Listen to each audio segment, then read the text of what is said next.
আমার ঠেকানোর দায়িত্ব আমাকে নিতে হবে কেন? জামাত ইসলামী ছাত্র শিবির যখন রাজপথে মিছিল করেছে তখন তো আমরা বলেছি আমাদেরকে ঠেকানোর দায়িত্ব তো প্রশাসন, আমাদেরকে ঠেকানোর দায়িত্ব পাবলিক নেবে কেন? পাবলিকের সাথে আমাদেরকে মুখোমুখি সংঘর্ষ বাঁধিয়ে দেওয়া হবে কেন? তাহলে আজকে যারা রাজপথে অন্যায়ভাবে নিষিদ্ধ হওয়ার পর, জামাত ইসলামী ছাত্র শিবির তো নিষিদ্ধ ছিল না, তারপরও তো আমাদের মানে মিছিল শুরু হওয়ার আগেই লোকেরা বুঝতে পারতো ওখানে পুলিশ, র্যাব, গোয়েন্দা সংস্থা এমন ভাবে হাজির হয়ে যেত, দোকান রিক্সাওয়ালা যারা ছিলেন আশেপাশে বলতেন যে এখানে কি ভাই জামাত শিবিরের মিছিল হবে নাকি? তো ওনারা বলতেন যে একটা সম্ভাবনা আছে, সেই জন্য আমরা এখানে 200 লোক নিয়োগ করছি। সেই প্রশাসন কোথায়? জামাত ইসলামী ছাত্র শিবির তো নিষিদ্ধ ছিল না, তাদের প্রোগ্রাম হইতে পারে সন্দেহ করে 500 প্রশাসন নিয়োগ করতেন, আর এখন 30 জন একটা মিছিল করে চলে যাচ্ছে। কোথায় প্রশাসন? কেন আজকে বলা হচ্ছে অমুক দল তাদেরকে মোকাবেলা করছে, অমুক দল মোকাবেলা করছে না? একটা দলকে মোকাবেলা করার জন্য একটা দল তো যথেষ্ট নয়, সে দেশে প্রশাসন আছে। এর অর্থ হচ্ছে আমরা বিচারটাকে যথাযথভাবে করতে পারিনি। আজকে পাহাড়ে কেন ওটা হচ্ছে? আমি যদি বলি যে আমাদের গোপালগঞ্জে একটা দল প্রোগ্রাম করতে পারলো না, আমরা নিয়ন্ত্রণ করতে গোটা রাষ্ট্রকে সেখানে ইনভলভ হতে হয়েছে। যদি তাই হয় তাহলে ইলেকশন ডেট ডিক্লেয়ার করার পর যখন সব দলের প্রোগ্রাম মাঠ পর্যায়ে শুরু হবে, তখন একটা রাষ্ট্র কি আমাদের এই একটা কোনো দলকে নিয়ন্ত্রণ করার জন্য উদ্যোগ নিতে পারবে?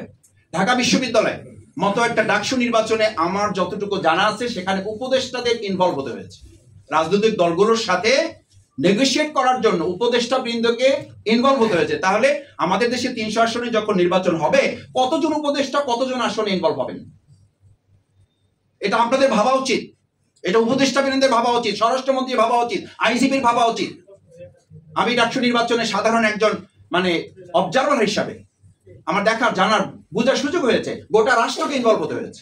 জাহাঙ্গীরনগর বিশ্ববিদ্যালয় আমাদের 72 ঘন্টা অপেক্ষা করতে হয়েছে সেখানকার ফলাফলের জন্য। তাহলে একটা নির্বাচন বিশ্ববিদ্যালয়ের সচেতন শিক্ষক বৃন্দ যারা নির্বাচন পরিচালনা করেছেন তার জন্য যদি 72 ঘন্টা অপেক্ষা করতে হয় এবং তার মাঝখানে যদি আর অনেক কথা আমাদেরকে শুনতে হয়, তাহলে আমার 300 আসনের নির্বাচনের রেজাল্ট পেতে কত ঘন্টা অপেক্ষা করতে হবে?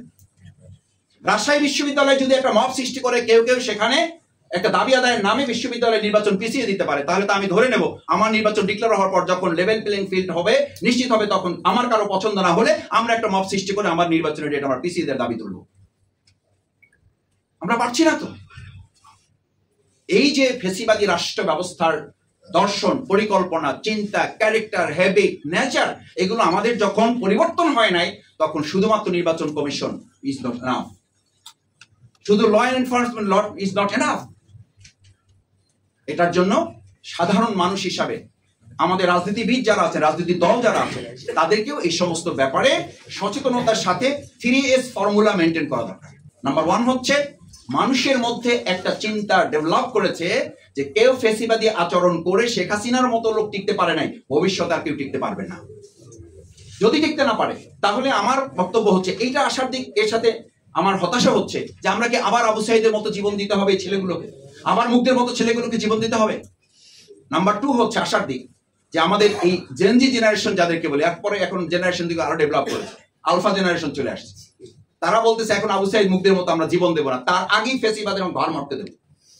এবং সেই ঘাড় মটকে দেওয়ার জন্য আপনারা এখানে যারা আছেন, আপনাদের সোশ্যাল মিডিয়াটা এটা হচ্ছে ঘাড় মটকাবার একটা গুরুত্বপূর্ণ মাধ্যম। মটকে দিচ্ছেন, কথা বলছেন, কিছুক্ষণ পরে উনি নাই। কেন নাই? আপনাদের এই মানে যথেষ্ট সামাজিক যোগাযোগ মাধ্যমের সচেতন ভূমিকা, কিছু ক্ষেত্রে নেতিবাচক দিক আছে, কিন্তু যথেষ্ট সচেতন ভূমিকা। এবং শেখ হাসিনাও কিন্তু এটা বলেছিল যে আমাকে মাঠে পরাজিত করা হয়েছে 5ই আগস্ট, তার আগে আমাকে সামাজিক যোগাযোগ মাধ্যম পরাজিত করেছে জুলাইয়ের আগে। আমি মিডিয়ার কাছে মানে সামাজিক যোগাযোগ মাধ্যমে আমি পরাজিত হয়েছে জুলাইয়ের আগে, তারপরে 5 তারিখ এটা ডিক্লারেশন হয়েছে।